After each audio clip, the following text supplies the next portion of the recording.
Bienvenidos. Hoy nos metemos de lleno en la figura de Boris Spassky, una leyenda, el 10º campeón mundial de ajedrez. Eso es. Tenemos una biografía muy completa que nos va a servir de guía, desde sus inicios, que fueron bastante movidos, hasta, su legado, que es complejo. Cierto. La idea es entender a este jugador, ¿no? Conocido por su estilo universal, y ver qué lugar ocupa más allá del famosísimo match con Bobby Fischer. Exacto. Y es que no se puede entender a Spassky sin su contexto, ¿eh? Hablamos de la Segunda Guerra Mundial, el bloqueo de Leningrado, la Guerra Fría. Claro. Todo eso le afectó profundamente. Y lo del estilo universal, hoy quizá nos parece más normal, pero en su época era, digamos, una rareza. ¿Qué significaba exactamente? Pues que no era solo saber jugar de todo, sino una forma de pensar ante el tablero. Lo hacía muy impredecible, muy peligroso. Ya veremos cómo encaja todo. Pues empecemos por el principio. Boris Vasilievich Spassky. Nace en Leningrado, hoy San Petersburgo, 1937. Plenos años 30. Entorno familiar curioso. Padre militar, madre maestra. Y raíces en la Iglesia Ortodoxa, también algo de política local. Y la guerra, claro, le marca a fuego la infancia. Lo evacúan del sitio de Leningrado, que fue terrible. Pasa tiempo en un orfanato incluso. ¡Qué barbaridad! Y la anécdota es casi de película. Aprende a jugar ajedrez en un tren, durante esa evacuación. Vaya imagen, ¿verdad? Aprender las reglas mientras el mundo, está a patas arriba. Sí. Esa experiencia tuvo que darle una resiliencia tremenda. Y el talento, era obvio. Desde muy pronto, ¿no? Hombre, ganarle a Mikhail Botvinnik, que era el patriarca, el capo del ajedrez soviético, ganarle una partida en simultáneas con solo 10 años, eso no es normal. No, es una señal clarísima de un potencial fuera de serie. Se formó en el Palacio de Pioneros de Leningrado, un sitio mítico, con Vladimir Sak, una figura clave. Ajá. No solo entrenador, sino que, según leemos, le echó una mano importante en la posguerra, que fue durísima, incluso con comida. Fíjate, eso marca. Sí, y como dato, tristemente, la Federación Rusa anunció su fallecimiento hace poco, el 27 de febrero de 2025. Tenía 88 años. Una vida larga. Pero volviendo a sus inicios, hay que destacar lo rápido que subió. Meteórico. Primera categoría a los 10, candidato a maestro a los 11, maestro nacional con 15 años. 15. Y en el 53, con 16, ya maestro internacional FIDE. Y ojo, en 1955, con 18 añitos, se convierte en el gran maestro más joven del mundo de ese momento. Y campeón mundial juvenil ese mismo año. Exacto. O sea, un ascenso. Fulgurante. No hay otra palabra. Pero claro, la vida pocas veces es una línea recta hacia arriba, ¿no? Uf, ya te digo. Se clasifica para el torneo de candidatos del 56, que ya es la élite de la élite. Pero luego vienen años más irregulares. La biografía habla de crisis personales, divorcios, salud y también problemas para compaginar el ajedrez con la universidad. Claro, el ritmo de torneos. Empezó matemáticas, pero lo dejó por filología porque no llegaba a todo. Y eso tuvo consecuencias deportivas. Se quedó fuera de los interzonales del 58 y del 62. Que eran la puerta al ciclo mundialista. Exacto. Es un buen recordatorio de que hasta los más grandes pasan baches. Fue mala suerte, o quizás su propia personalidad, menos obsesiva que otros, influía. ¿Quién sabe? Dicen que fue David Ginsburg, un entrenador, quien le animó a seguir. Le dijo que sería campeón mundial. A veces esa palabra de ánimo externa es fundamental. Datos de 1965. Ahí es donde Spassky, demuestra de qué pasta está hecho. Totalmente. Imagina la presión. Se carga uno tras otro a 3 gigantes. A 3. Polker es leyenda estonia. Efim Geller, otro peso pesado soviético. Y nada menos que Mikhail Tal. El mago de Riga. Casi nada. Ex campeón mundial, famoso por sus ataques demoledores. Menuda proeza. Y no fue casualidad, ¿eh? Porque en el siguiente ciclo, en el 68, repite. Otra vez. Vence de nuevo a Geller. Luego al danés Bent Larsen, que era un jugador súper original, peligrosísimo. Y en la final a Víctor Korchnoi. Otro que luego sería retador mundial. Una final durísima. Exacto. Estas victorias no son solo talento. Requieren una cabeza, una fortaleza mental y una versatilidad enormes. Kasparov dijo algo así como que era difuso y brumoso. Sí, es una imagen curiosa. Yo creo que Kasparov quería decir que no tenía un patrón fácil de pillar, ¿sabes? Podía atacar como tal, brillante, pero también maniobrar en finales complejos, como Petrosian. Se adaptaba. Eso es.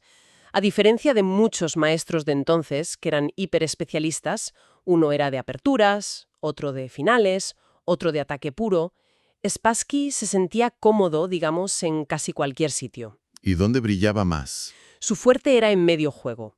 Ahí buscaba siempre la iniciativa, adaptarse a lo que pedía la posición, en lugar de forzarla a su estilo. Era como un antídoto contra la especialización tan bestia de la época. ¿Y cómo se notaba eso en las aperturas que elegía? Pues, por ejemplo, era de los pocos de la élite que jugaba tanto 1E4 como 1D4 con blancas. Algo raro entonces. Sí, la mayoría se casaba con una, para profundizar a tope. Spassky no. Buscaba ser flexible, sorprender, llevar la partida a terrenos distintos. Y le encantaban los gambitos. Sacrificar material por iniciativa. Justo. Y ojo al dato que trae la fuente. Nunca perdió una partida oficial jugando el gambito de rey. Nunca. Una apertura súper romántica, arriesgada. Y una partida suya con el gambito de rey contra Bronstein en Leningrado 60 fue tan buena que inspiró la escena de ajedrez de la peli de James Bond, Desde Rusia con amor. No me digas. Qué curioso. Y más allá de eso, hizo aportaciones teóricas importantes, ¿eh? Ayudó a revivir el ataque Marshall en la Ruy Lopez. Que es una línea muy agresiva para las negras, ¿no? Sacrifican un peón por ataque. Exacto. Y desarrolló variantes en la Nimso-India, como la Leningrado. Popularizó la variante cerrada de la siciliana, más estratégica. Incluso hay líneas con su nombre en la Caro-Kann y en el ataque indio de rey. Vaya, un conocimiento enciclopédico y mucha creatividad. Desde luego. Es fascinante ver cómo su estilo impregnaba todo. Y fuera del tablero, ¿cómo era? Lo pintan como un caballero. Sí, y él mismo dijo algo muy revelador. ¿El qué? Que necesitaba tener buena relación personal con sus rivales para jugar bien. Si a alguien le caía mal, su ajedrez sufría. Eso es muy poco común en un mundo tan competitivo. Totalmente. Choca con la imagen del killer del tablero, aunque ojo, él también admitía que cuando estaba en forma, su estilo podía ser un poco terco, casi brutal. Imponiendo su voluntad. Eso. Pero también reconocía sus dudas, que a veces se desviaba de sus planes. Y luego está lo que dijo Fischer. ¿Qué dijo Fischer? Que Spassky ponía la misma cara, impasible, tanto si estaba dando mate como si lo estaba recibiendo. Una máscara de serenidad. Quizás ocultaba esa sensibilidad que él mismo mencionaba, una personalidad con muchos matices. Y todo esto nos lleva a su asalto al título mundial. Primer intento, 1966, contra el campeón Tigran Petrosian. Tigran de hierro, famoso por su defensa impenetrable. Spassky perdió, pero por muy poco, 11,5 a 12,5. Una derrota dolorosa, seguro, pero le demostró que podía competir con el campeón. Y bueno, dejó claro lo difícil que era tumbar a Petrosian. Preparó el terreno para la revancha. Que llegó 3 años después, en el 69, en Moscú. Y esta vez, sí, Spassky se impuso. 12,5 a 10,5. ¿Qué cambió? Pues varias cosas. Se vio una preparación más profunda y, sobre todo, una mayor fortaleza psicológica por parte de Spassky. ¿Cómo se notó? Se atrevió a usar defensas menos habituales contra Petrosian, como la Tarrats. Se salió un poco del guión. Para sorprenderle. Claro. Ganar a un campeón tan sólido no era solo calcular bien. Era adaptabilidad, resiliencia mental, saber sufrir y contraatacar. Fue, digamos, la cumbre de su estilo universal. Demostró que podía ganar de muchas formas, hasta al mayor especialista defensivo. Y así, Boris Spassky, 10º campeón del mundo de ajedrez. Ahí es nada. Y como campeón no se relajó, Muy activo.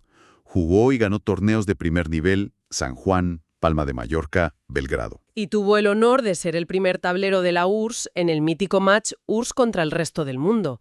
Belgrado 1970. Un evento gigantesco. Una especie de All-Star de la Guerra Fría ajedrecista. Liderar al equipo soviético ahí, demostraba que era el rey indiscutible en ese momento. Pero entonces, llegó 1972. Reykjavik, Islandia. Uf. La defensa del título contra Bobby Fischer, el estadounidense. Un choque que fue mucho más que ajedrez. El match del siglo. Sin duda, el evento de ajedrez más famoso de la historia. Plena Guerra Fría. Soviético contra estadounidense por la corona mundial. La carga simbólica era brutal. La presión sobre los dos debió ser inimaginable. Y Spassky, además, tuvo que aguantar el comportamiento de Fischer, sus exigencias constantes.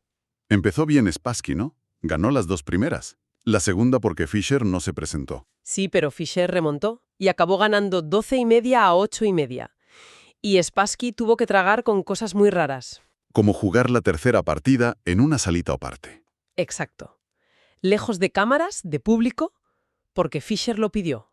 Esa concesión dice mucho. ¿De qué? De hasta qué punto Spassky intentó salvar el match, quizás presionado por Moscú, pero también revela cierta flexibilidad o resignación ante las rarezas de Fischer. Y en medio de toda esa tensión, un gesto increíble. Tras la sexta partida, que fue una obra maestra de Fischer, Spassky se levantó y aplaudió. Se unió al público para aplaudir a su rival. En esas circunstancias es una muestra de deportividad extraordinaria. Sí, le dio un respeto internacional enorme. Absolutamente. Y años después, Spassky soltó una bomba. Dijo que sintió alivio al perder el título. ¿Alivio? Sí, dijo algo como, no estaba decepcionado. Pensé que mi vida sería mejor después del match. ¿Qué te parece? Es sorprendente. Te da una visión muy distinta de él. Sugiere que el peso de ser campeón mundial, sobre todo para la URSS en ese momento, era enorme. Quizás demasiado para su carácter. Justo. Choca con la imagen del campeón que lucha a muerte por la corona. Totalmente. Ese match y la figura de Spassky han dejado una huella cultural tremenda. Libros, la peli Pound Sacrifice. El caso Fischer. Eso. Incluso series como Gambito de Dama beben de esa atmósfera. La forma en que Spassky manejó todo aquello y esa reacción al perder lo hacen mucho más complejo que simplemente el que perdió, el match famoso. Y después de Reykjavik, que se vino abajo. ¿Qué va? Siguió siendo un jugadorazo durante años. De hecho, al año siguiente, en el 73, ganó el campeonato de la URSS.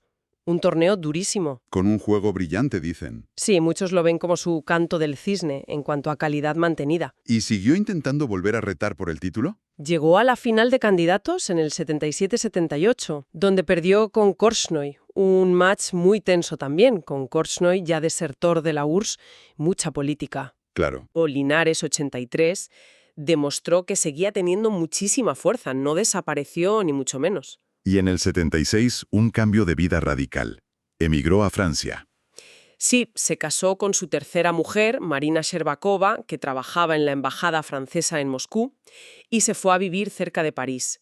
Consiguió la nacionalidad francesa en el 78. Un paso enorme para un excampeón soviético en esa época. Y no solo eso, representó a Francia en 3 Olimpiadas de ajedrez, como primer tablero, en el 84, 86 y 88. Ya más veterano, aún tuvo un par de matches con eco mediático. La famosa revancha con Fischer en el 92. En Yugoslavia, en pleno embargo de la ONU. Spassky perdió claramente, pero bueno, el reencuentro dio que hablar.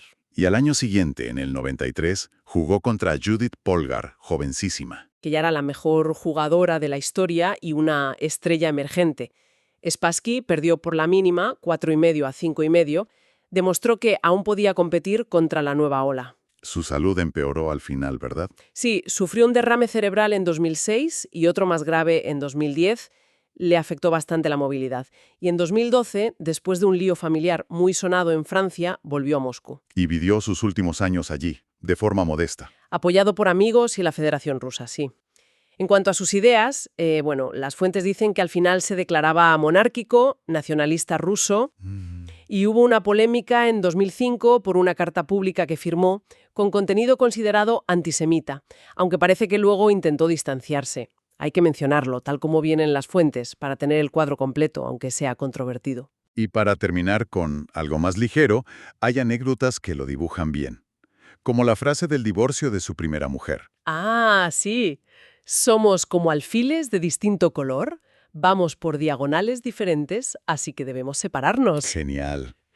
O su fama de buen lector, con sentido del humor.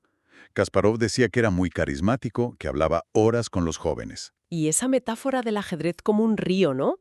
Diciendo que él simplemente estaba dentro, fluyendo. Sí. Refuerza esa idea que decíamos, ¿no? Quizás menos obsesión por el control, más aceptación del fluir, de la partida, de la vida.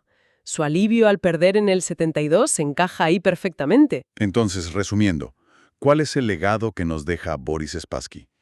Es un legado, múltiple. Como jugador, está claro, su estilo universal y armonioso, como dijo la Unión Europea de Ajedrez. Sus partidas se siguen estudiando. Imprescindibles. Y el propio presidente de la FIDE, Dvorkovich, lo llamó uno de los más grandes y un verdadero caballero del ajedrez.